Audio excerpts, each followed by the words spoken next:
Bonjour. Cette capsule sera destinée aux élèves deuxième année sciences économiques et de gestion. Elle concerne l'un des domaines de la GRH, la rémunération. Alors, comment peut-on la définir? La rémunération est une somme d'argent versée par l'employeur, dans notre cas l'entreprise, à l'employé, le salarié, en contrepartie de son travail. Quels sont les objectifs de la rémunération? Pour l'entreprise, une bonne rémunération vise à motiver, à fidéliser le personnel, à attirer les nouvelles compétences, à améliorer la productivité et la rentabilité. Pour le salarié, satisfaire ses besoins. Donc, la rémunération doit être suffisante et sécurisante. Elle doit être transparente, c'est-à-dire claire au niveau du calcul. Elle doit être équitable, c'est-à-dire juste. Il y a une équité au niveau de la rémunération en fonction des compétences et des performances personnelles de chaque salarié. Troisième point à traiter, c'est les contraintes qui pèsent sur la rémunération. Autrement dit, déterminer la rémunération d'un salarié, c'est pas une tâche facile. Le responsable doit gérer trois types de contraintes juridiques ayant une relation avec, bien sûr, la loi, le respect du salaire minimum, le respect de l'égalité entre les femmes et les hommes, bien sûr, qui occupent le même poste, qui effectuent les mêmes tâches, ayant même qualification, même diplôme, même ancienneté. Donc, on ne va pas faire une discrimination selon le sexe ici. Alors, le respect aussi des conventions signées entre les différents syndicats. Alors, si les syndicats des patrons et des salariés se mettent d'accord d'une hausse de salaire, automatiquement, on doit appliquer cette convention. Alors, parmi les contraintes économiques, alors les responsables, bien sûr, doivent s'assurer à ce que la rémunération des salariés soit alignée à celle des concurrents pour éviter, bien sûr, le risque de démotivation de leurs salariés. Elles doivent tenir compte de la situation du marché de travail en fonction de l'existence en quantité abondante ou non des compétences recherchées.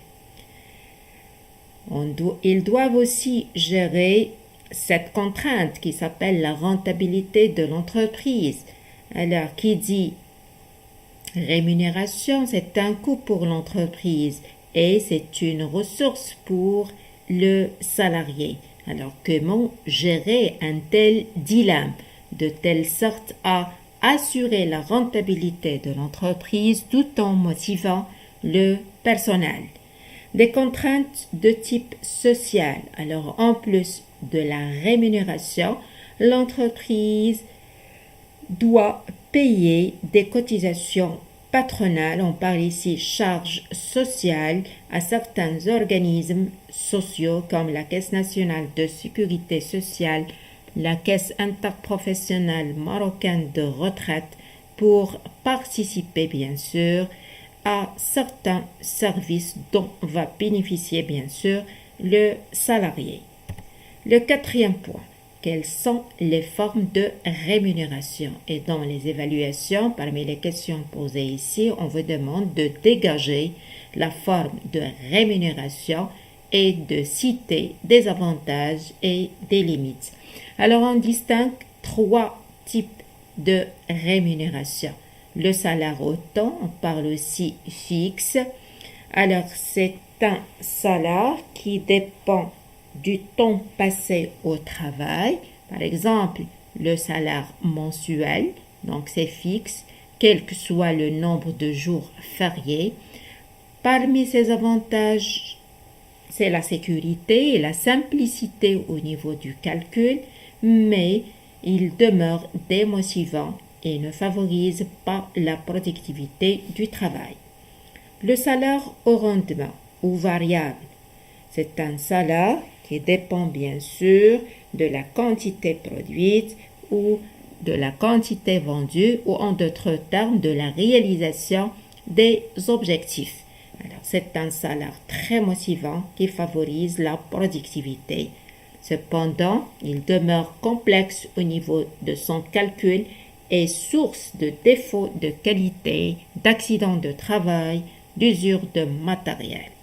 Enfin, le salaire à prime, on parle aussi mix ou au mérite. C'est un salaire qui dépend bien sûr de la performance individuelle de chaque salarié. Il combine les avantages du salaire au temps, il contient une partie fixe, et du salaire au rendement, il contient une partie variable, une prime ou des primes qui bien sûr rémunèrent les performances individuelles, la responsabilité, l'implication du salarié. Alors c'est un salaire sécurisant parce qu'il comporte une partie fixe et motivant, il comporte une partie variable.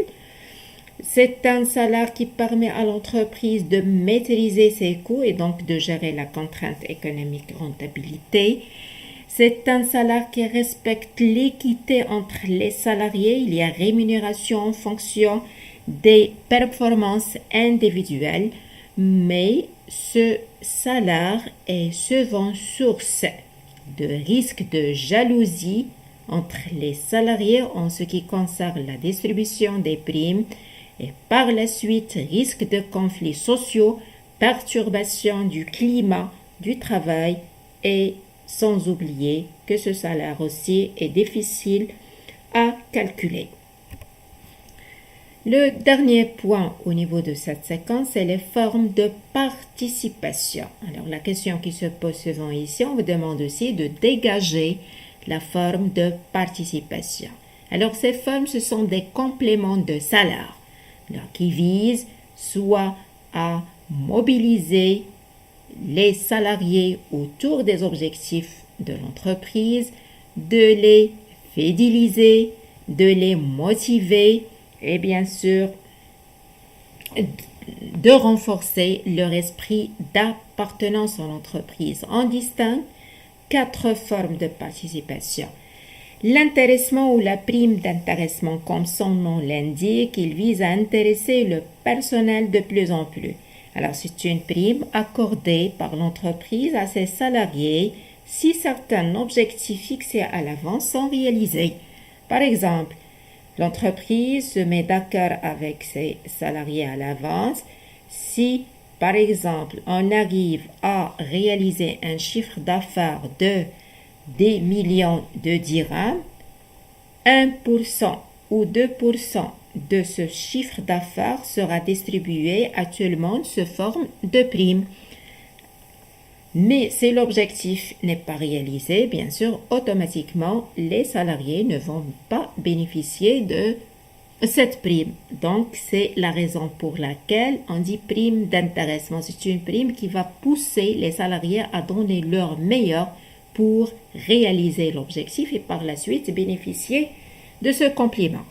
Alors, le deuxième type de participation, c'est la participation au résultat. C'est-à-dire, en plus de la rémunération, plus du salaire, le salarié peut bénéficier d'une partie du bénéfice réalisé par l'entreprise. Et bien sûr, ce genre de participation va motiver davantage les salariés, va les pousser à donner leur meilleur pour produire la bonne qualité, pour améliorer la productivité de l'entreprise et donc à réaliser un bénéfice parce qu'ils savent à l'avance que toute amélioration de bénéfice va contribuer à l'amélioration, bien sûr, de leur rémunération.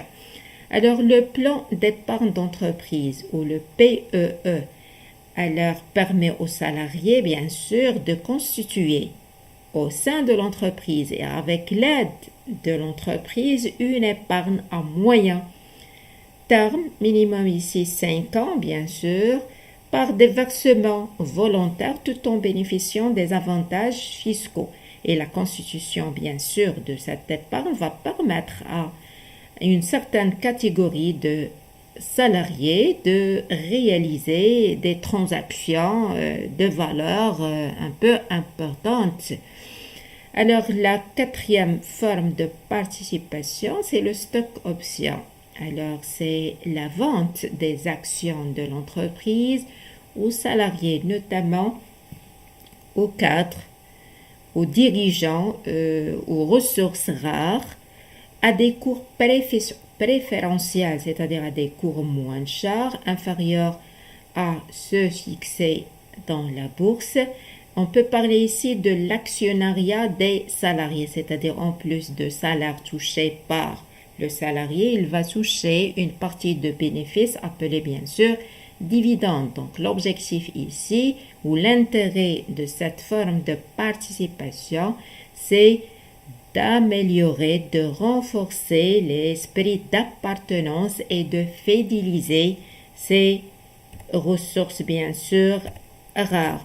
Alors à bientôt et à la séquence prochaine.